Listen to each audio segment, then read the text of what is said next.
अल्लाह रब्बुल आलमीन ने इस बात को ही बयान फरमा दिया कि वो इंसान सबसे ज़्यादा नुकसान में है, सबसे ज़्यादा घाटे में है जो इंसान नेक अमल नहीं करता।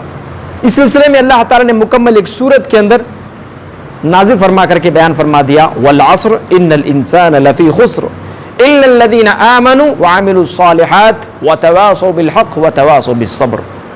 ज़माने की कसम, तमाम के तमाम लोग खसारे में हैं, हर इंसान खसारे में है। मालदार भी खसारे में है, शोहरत याफ्ता इंसान भी खसारे में है, इल्म रखने वाला इंसान भी खसारे में, हर इंसान खसारे में है सिवाय उन लोगों के जो ईमान लाए और नेक अमल किए और हक़ बात की एक दूसरे को वसीयत करते रहे और सब्र की एक दूसरे को तलकीन करते रहे। गोया रब्बुल आलमीन ने 4 बातों में से एक अहम तरीन बात इस बात को बयान फरमाया है कि इंसान चाहता है कामयाबी, इंसान चाहता है नुकसान से बचाओ, तो उस इंसान को चाहिए कि वो नेक अमल करे। ये अल्लाह रब्बुल आलमीन का फरमान है।